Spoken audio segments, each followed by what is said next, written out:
So I'm going to keep this a brief introduction, but if you just want to get straight to the tutorial, I will have timestamps below. I'm making a Italian Renaissance style kirtle out of some stash silk. We have 4 more weddings to go to this year, and the first one is in 2 weeks. So I have lined up as much babysitting help as I possibly can for the next 2 weeks. If you remember, for about the first year after I got married, I kind of shifted away from historical focus and more towards just like basic, more modern clothing, just stuff to wear. And I was really enjoying that, the mismatched bodice and skirt sets that I was making, but those were all summer clothes, and the next phase of that was I wanted to make them one-piece dresses and then kind of make it like a modernized kirtle with lace-on sleeves that you could mismatch, and then different shifts and blouses that I could wear underneath it. And I made one dress. I still have it. I wore it quite a lot. I did not make a video on it, but I'll put in some footage.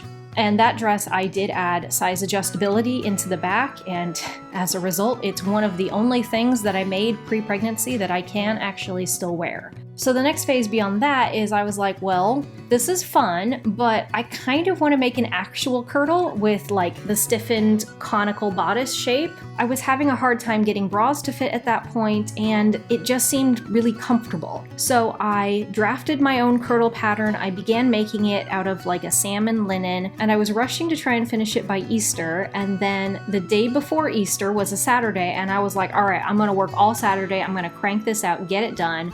And then that morning I took a pregnancy test. And basically I never finished it. I was like, what's the point? And then that also solved the mystery of why my bras didn't fit anymore. Both that kirtle pattern and every pattern that I made pre-pregnancy is pretty much completely invalid. So I'm starting over. That all is kind of the rundown for this, the backstory, if you will. I bought the small size of the Tudor Tailor pattern, and it goes from a UK 8 with a bust size of 32 inches to a UK 16 with a bust size of 40 inches. In the last couple of years, I have been all over this board.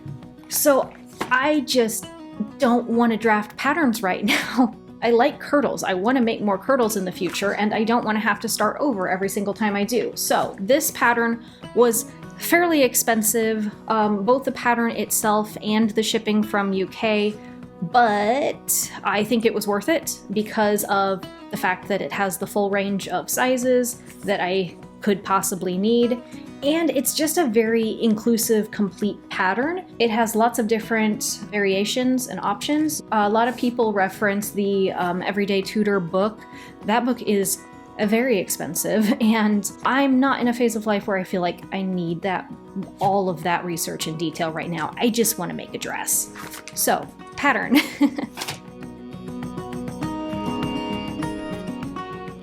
To start out working with this pattern, I shortened the waist by 1 inch, and I shortened the shoulder straps by 1/2 inch. These are alterations that I find myself needing to make with pretty much every commercial pattern I ever buy, so it seemed like a good idea to just get those out of the way first. And then I repeated it with the bodice front. Next, because I don't want to cut into and damage the original pattern, I traced it out onto my white patterning paper. The measurements of the original pattern were a little bit wonky compared to mine, but I started out with the 14, it just seemed like the best bet. I cut out the first mock-up with some cotton duck cloth. However, right after I cut it out, I decided to go ahead and shorten the waist by 2 inches, since I am making this to be a higher-waisted Italian Renaissance style kirtle.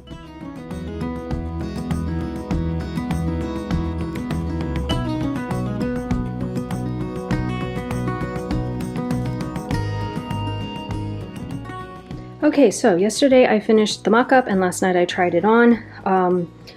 Basically, I am going to start over because I think that'll be the easiest thing. Size 14 is just a little too big for me. It is not offering bust support, and I could simply take in the sides, but also the shoulders felt a little bit wide set, and if I just make it from a fresh, smaller size, I'll be able to bring those in a little bit. I'm also going to add this triangle back onto the back piece because I think that with it being a shortened bodice, having just a little bit higher of a back neckline will give it a bit more stability and structure in the front.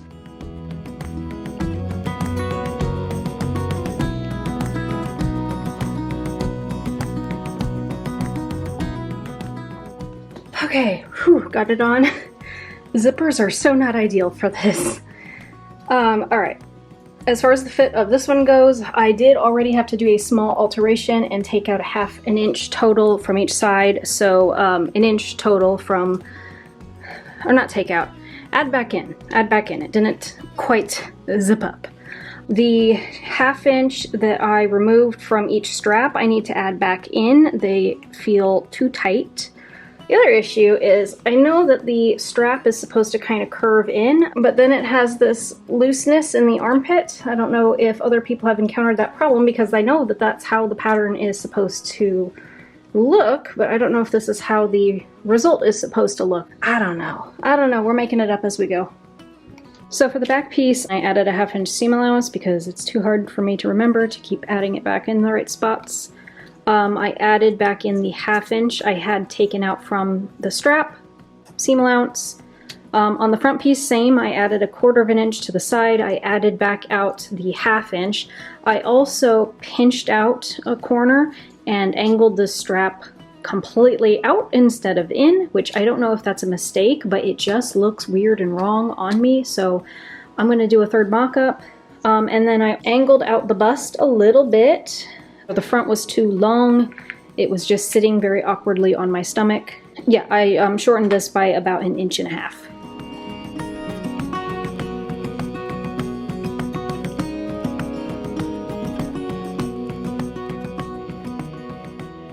Okay, third mock-up, and I think we have done it. So the straps now fit right. They don't feel too tight or too loose. The piece that I took out of the armpit, like, they now sit how I want them to. I don't know if it's more historical, I kind of doubt it, but I don't know, I like it better. The waist length now pretty much hits where I want it to all the way around. Oh, I did have to take out that triangle piece that I added to the center front. I'm not sure what I was thinking there. I think I was thinking about 18th century stays sometimes having that. It obviously was not going to work here. It just bleh. So now it still does collapse a little bit, but I think that if I wear my crescent moon cups, that should help to fill it out a little bit. And once it has the proper supportive structuring, and I probably still will do a little bit of boning, I think that that is all going to end up working out. Okay, final pattern. I didn't make really any changes from the last version you saw other than to round that a little bit more nicely. I added seam allowances, I added ½ inch except 1 inch on the side seams because that is where I'm going to have the eyelets.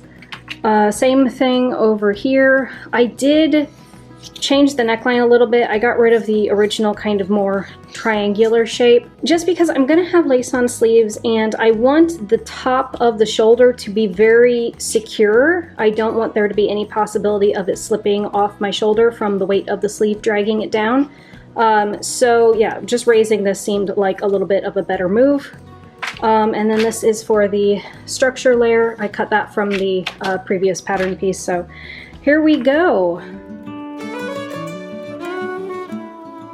Now is probably a good time to talk about the fabrics that I'll be using for this project, and I'll go in order of what I'm cutting out. For the interlining, I have a nice, densely woven linen in my stash. I have no idea where it came from. Could be Burnley and Trowbridge, could be somewhere else, but it's very good stuff. So I'm going to use this for the interlining because the silk I'm going to be using on the outer layer is so incredibly thin. I really want something structural here. For my stiffening layers, I have some buckram from Burnley and Trowbridge, so I don't have to make it for this particular project. This buckram is linen. It has the exact same texture and look as burlap. However, it has been heavily soaked in glue and it is stiff as a board despite being so loosely woven that you can see right through it. So I think this will be absolutely ideal for breathability. And I did end up cutting 2 layers of that. just for the front piece. There will not be any buckram in the back bodice. And then for my outer fabric, I have a beautiful lightweight silk brocade. I also bought this from Burnley and Trowbridge quite a while ago. I have a lot of it because I was planning on this being like the 18th century ball gown project. However, I don't know if or when I'll ever get around to that, and I'm at a phase of life where I don't want to just let beautiful fabrics sit while I keep buying more for new projects. And I do have a lot of this, so if I did ever decide to remake this into the 18th century ball gown, I could easily reuse the skirt and then just cut new pieces for the bodice. As you can see, the way I'm cutting it out here is a little bit loose. I'm giving it like at least an extra 1/4 of an inch all the way around. And that's because when I turn this to cover all of the stiffening layers, I just want to make sure that I have plenty of excess and I don't run short anywhere. And that's it for now. I'm just going to cut out the bodice pieces. Let's just start with that, and then I'll come back to the skirt and the sleeves later. For the construction of this dress, I'm going to be using a mixture of modern and historical techniques and tools. I basically just want to do everything the most efficient way I can, and while I don't like machine stitching to be visible from the outside of a garment, I have absolutely no qualms with serged edges or whatever on the inside. So that being said, instead of pad stitching the buckram to the inner lining of the bodice front, I'm just going to be doing some rows of machine stitching, vertical, and I will be boning them. I don't think I absolutely need to bone it, but this is meant to be a fancy dress, not a comfortable daily wear dress per se, and I would rather it be boned and perfectly smooth than have it be slightly more comfortable and wrinkle in the front. As you can see, while I'm stitching this, I am kind of bending and curving the bodice around slightly. This is to kind of emulate the effect you would have with hand pad stitching, where you can kind of curve the bodice as you sew it and make it a little bit more three-dimensional. And that actually did work pretty well. Like, the final result did have a slight curve to it, and you can see that when I sit it down on the table, it actually rises up a little bit. Next, I'm inserting some boning into these channels. I'm just using thin reed boning that I have left over from my first ever 18th century stays project. And by the time I finished, here's what the inner bodice structure looked like. Now the next step will be to cover it in my silk and then to fold everything inward and stitch it down. This I will be doing by hand because there's no real neat, invisible way to do it by machine. At this point, the front is completely done except for the lining, but I'm not going to do the lining right now. I'm going to go ahead and shift gears to the back of the bodice. So, shifting gears, I did have to do a little bit of piecing with that interlining, just because it was a more efficient use of the fabric. Nothing dramatic there. And then, I didn't think of this originally, but as I was constructing the front and I realized how rigid that edge was where I was about to put the eyelets, I realized how not rigid the edge was going to be on the back piece without any kind of stiffening layer. So I decided to cut out a couple of narrow strips of buckram that I could sew into the edge and give just that section right there stiffening so that it would line up better with the front. Now I'm going to be covering the back with silk just like I did with the front, and stitching this one is going to be slightly more tricky just because I have to be actually careful to not stitch through the silk layer when I'm whip stitching these edges down. With the front piece, I had all of that buckram that was in the way, so that wasn't really a problem, but with the back piece, I did actually have to be a little bit extra cautious. And yeah, here's what the back piece looks like. Now I can move on to the eyelets and then do a fitting. Here you can see that I'm marking placements for the eyelets. I then took this bodice to the couch and spent pretty much an entire afternoon hand stitching eyelets, and I did not record any of that. So here's what it looked like once the eyelets were in. At this point, I went ahead and stitched the shoulder seams together. It had been easier to work with as two separate pieces up until this point, but I want to try it on. So here we go. Lacing it up, and now I can finally do a fitting and see how this is turning out. Alright, so we have a wearable functional bodice. It looks great. It is perfectly smooth, completely wrinkle-free. It's actually pretty darn supportive. However, I got a little bit of a problem. I hate to do it. I hate to chop up something that looks this good. But I can't wear this. Like, it is digging down into my stomach even now. Like, that's just not gonna work. So I guess I should probably address the elephant in the room. Yes, I am pregnant again. No, this is not old footage or an old project. I'm not gonna go into a lot of detail this time, but I'll just let you know that this pregnancy has involved about 300% less drama than last time. All is well. 1, this was a planned pregnancy. 2, it is insured. 3, I don't know. I feel like pregnancy is always going to be a bit of a mental health crisis for me, but this time I've been having extremely depressed, hopeless days, not ongoing weeks and months. So, you know, it kind of seems like more like what a normal pregnancy is supposed to be. Another thing is I'm not going to reopen my P.O. box because we're having another boy. The due date is only a month apart from Ajax's birthday, so I literally need nothing. We are good. Yeah, I wasn't going to announce anything in this video. That wasn't really a plan, but the bodice is very fitted and supportive, and I feel like it's obvious. But yeah, here's what it looked like after that adjustment, and I am glad I made it. I can always go back and remake the bodice someday in the future, but for now, it's actually wearable, which, you know, that's the goal right now. Make a dress that I can wear and feel pretty in. So the lining is not super complex, and I'm stitching it with pretty much the historical standard method. I'm cutting out a front and a back lining using the same pattern pieces as I did for everything else. I'm using a super thin handkerchief weight linen, mostly just because I have a lot of it and I want to start using it up. And this is a special occasion dress, not a daily wear, which means that I don't feel like I need a super sturdy lining for it. But basically I just pinned the lining pieces to the front and the back, and then I folded under the edges, folding it under a little bit extra around the eyelet placket so that I wouldn't cover those up. And then I started whipping down around the edges by hand. And that was a nice little hand stitching project that I could take on our 4th of July outings.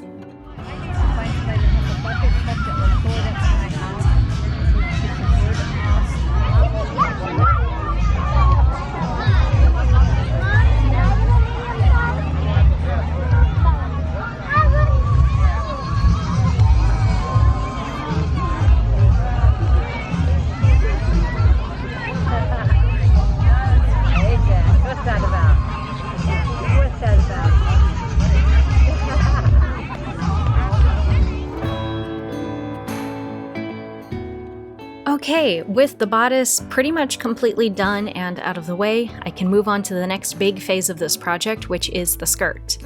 Now, I did make the skirt back and the skirt front completely separately from each other, and that was because I made them in pretty different methods. The skirt back, I wanted to try cartridge pleating. I've never tried it before, I've always been interested, I just never really had the right project for it. So for the back of the skirt, I'm using 2 panels of this 55-inch wide silk, which is going to make it quite full. And the first thing I had to do was seam them up the center back. And then I needed to cut some strips of a scrap fabric for the reinforcement for the cartridge pleating. And then I serged it to the outside of the top edge of the skirt, because it's going to be folded to the inside. I would have had to serge the other side of the cotton strip as well, but I used the selvage of the fabric, and it's a nice clean selvage. And if you're doing cartridge pleating and you have this kind of a fabric available, it worked really, really well. It was very simple and very clean, so I highly recommend it. As you can see here, I'm folding the silk and that scrap fabric over by 2 inches so that you can just barely see the edge of the silk peeping out from underneath it. And I'm ironing that down. Now, to make my running stitches for the cartridge pleating, I'm using some antique thread. It is 100% silk buttonhole twist, and it is about the strongest stuff I've ever dealt with. I made 2 rows of running stitches, and I actually ended up having to entirely pull this out and start over. I looked at other tutorials of cartridge pleating and the stitches always just seemed huge to me, and I was like, I want this to be like very fine. So I did pretty small stitches overall, like 1/4 of an inch, and that ended up being way too small. As you can see here, when I tried to gather that all up, even once I gathered it as tightly as I possibly could, it was still several inches too big to fit onto my back bodice panel. So I ended up redoing those stitches, and that time when I gathered it up onto the back bodice panel, it fit pretty much perfectly. So the next step was to whip stitch each pleat individually down to the bodice back, and I did a little knot in my thread every like 2, 3, or 4 stitches. Because I have a 1-year-old who frequently runs up to my skirts and dresses and pulls on them, I wanted to make sure that it was extra secure. Once I was finished stitching that down, I tied off the ends of my thread, and then I didn't clip them super short. I actually buried them into other lines of stitching just because I was afraid of the knot someday pulling out. And here's what it looks like from the outside. I have never done cartridge pleating before, but I mean, it was a little time consuming, but it really wasn't that bad for how great of an effect it has. Now, the skirt front. This one was kind of a complete separate project from the skirt back. Remember, the front of the bodice arches up by a few inches, and if I just cut the front panel to the same length as I did the back panel, then it's going to be shorter in the front. Actually, it's already going to be a little bit shorter in the front because my belly is sticking out, but I'm not going to attempt to account for that, which means that I needed to measure the bodice and see exactly how much shorter the bodice is in the very front, and then I need to add that length onto my skirt panel measurement. So then I was able to cut out the skirt panel, and I'm only doing one 55-inch wide panel for the front of the skirt. Then, to make this arch just a little bit easier to deal with, I took that same differential measurement and I cut the side of the skirt and then just kind of eyeballed it and arched it up so that the center front of the skirt will rise up by a few inches to match the bodice. Then I ran the top edge through the serger, just like I did with the back panel, but I don't need the checked reinforcement piece this time. And then I went to the ironing board and I turned that under by about 2 inches, which is exactly what I did with the back piece.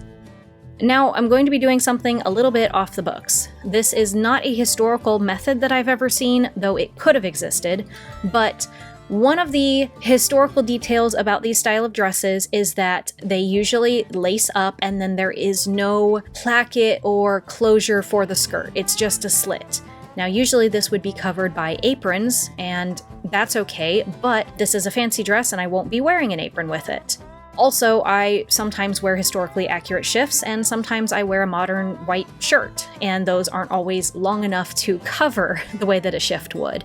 So what I'm trying to say is that for a while I've been trying to figure out how to do some kind of adjustable placket closure, and I think I figured out a good method, and we're going to attempt it with this project.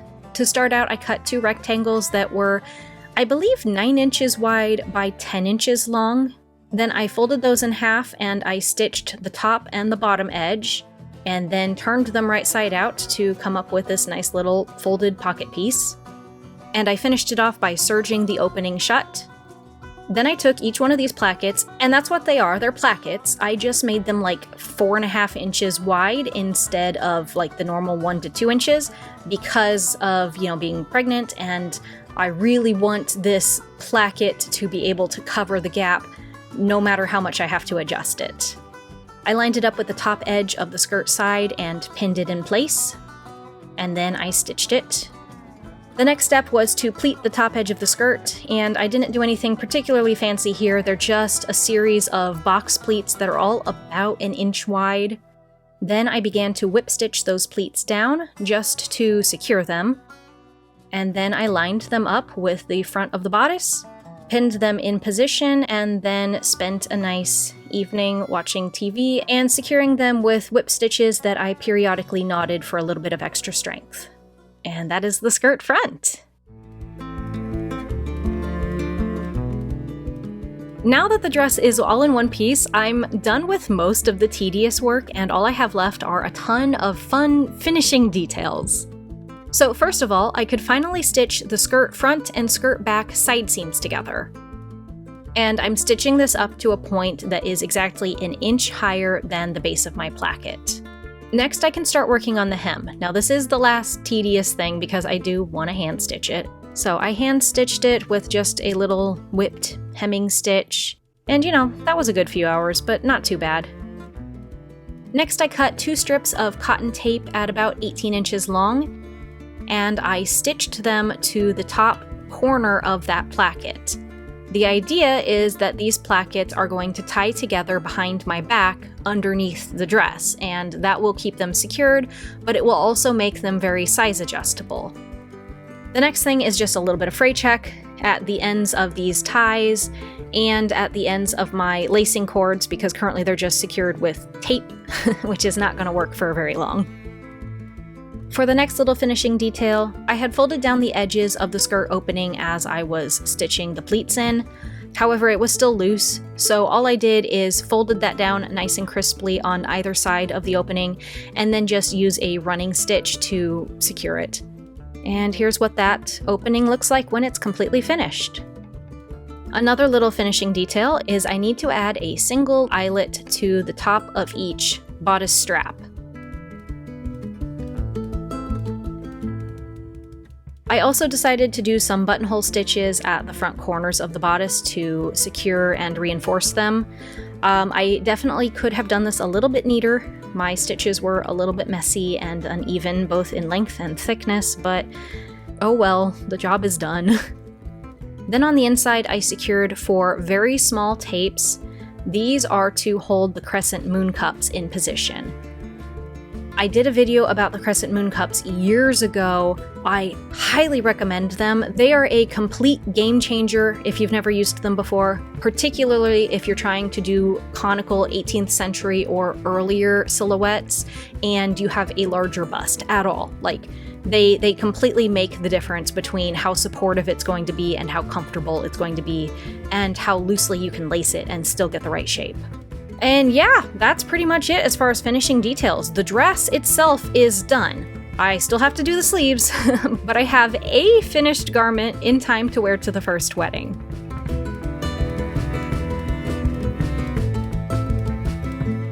Now, to make the sleeve, I started out with a Tudor Tailor pattern that came with it, and I just cut it out to the basic size 12 that matched the bodice I made.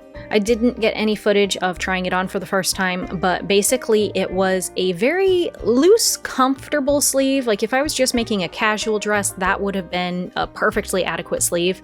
However, for what I'm trying to do, which is a fancy, fitted, laced, gaping Italian Renaissance sleeve, for what I'm making, it wasn't quite right. So while trying on the sleeve, I added some basic marking pins to like pinch it into where I wanted on each side. And then I restitched it, tried it on, and as you can see, it is now pretty tight fitting. It's a little bit looser in the top half of the sleeve, which is what I want, but it's very fitted in the lower half, which is also what I want. If I was just making this one solid sleeve, that would probably be too fitted and too tight, but I'm going to be adding a bunch of gaps that will lace up in between and that will show the chemise underneath. So having a very fitted bottom half of the sleeve is the look I'm going for. I used some marking tools and a compass and just kind of made it up. I did one big opening for the elbow and then 3 smaller openings below that. And when I took that sleeve and I traced it out onto paper and added seam allowances, this is what it looked like. Alright, we're on to the final segment of this project, the sleeves. So I cut a pair of sleeves out of both my gold silk and also my green contrast silk. These sleeves will be completely reversible. I pinned them together and you can see what a nightmare I have wrought for myself. And then I stitched the sleeves just around all of the curved openings and the bottom hem of the sleeve. I did not stitch the top edge or the underarm seam. Yeah, and this was not fun to sew, but you know. It would have probably been just as big of a different kind of nightmare if I'd tried to hand stitch it. And I don't think I would have finished it in time for the wedding. So once that has all been stitched, you can see that I'm trimming around these edges and then I'm clipping all of those curves. and then I turned the lower half of the sleeve right side out. Now what I'm doing is individually, I'm going to be taking the gold layer and the green layer, and I'm going to be folding under a 1/2 inch along the top edge. Okay, it is Saturday morning, it's almost 8 o'clock. I have finished completely one sleeve. This one's not even close. We don't have to leave for the wedding until afternoon, maybe like 3 o'clock. However, Caleb is going to have to leave a lot earlier because he's a groomsman, which means I will have Ajax this afternoon, which means I'll do my best.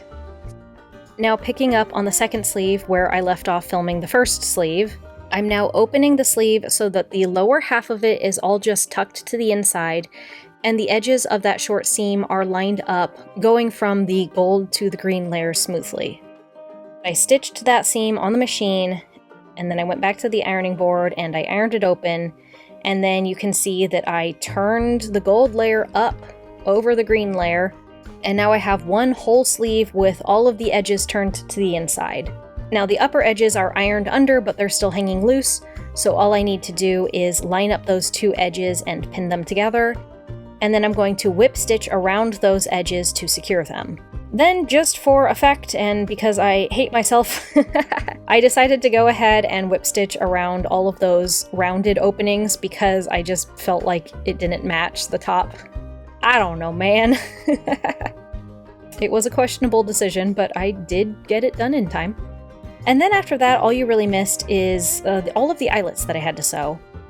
Okay, the sleeves are both complete, and I didn't even have to skimp out on anything like I was afraid of. I have a limited amount of time left, but I don't think I like these gold lacing.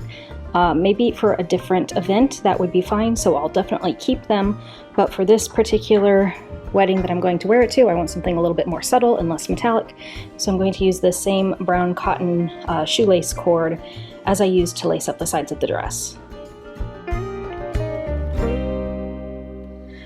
Okay, so here's what I wore underneath the dress at the two weddings that I have worn it to so far. This is just a completely modern blouse. I wore it because none of my shifts have very full sleeves, and even this was not big enough. But I don't own an Italian Renaissance chemise. It's on the to-do list. I also wore a pair of basic drawers with it because this one wasn't very long and I wasn't 100% confident in my plackets actually covering everything. So let's review the dress.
Oh, also, I apologize for the absolute disaster this room is in. If you noticed in the video, I'm not actually even sewing in here anymore. I'm in the process of transitioning my sewing space into a corner of the main living room, and this room is going to become a new kids' room.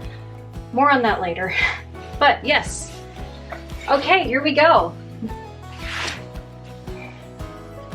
Overall, I love it. I'm not gonna go into a crazy amount of detail, but like, I am 20 weeks pregnant and I popped way bigger this time, way faster, and this dress still fits really, really well. I don't know if it'll fit me all the way till 9 months, but I don't know if it needs to either.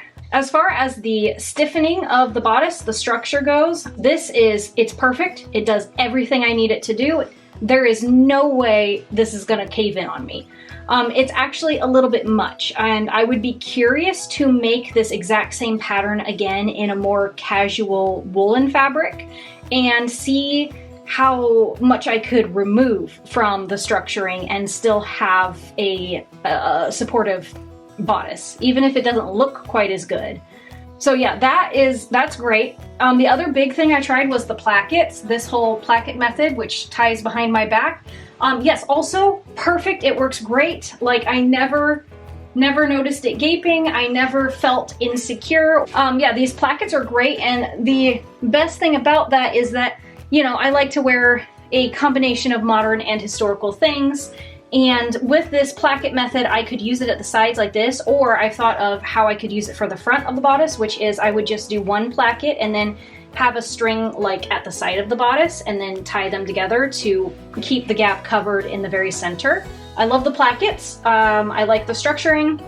The sleeves, I, you know, kind of knew those were going to turn out fine.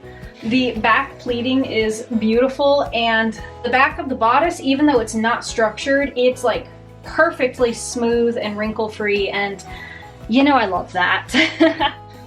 Yes, I'm very, very happy with this dress. I just wanted to make something that I could wear and feel pretty in, no matter what phase of life I'm in. Maybe someday I'll remake it, but that is not until we're done having kids. So yeah, I don't know. What do you think?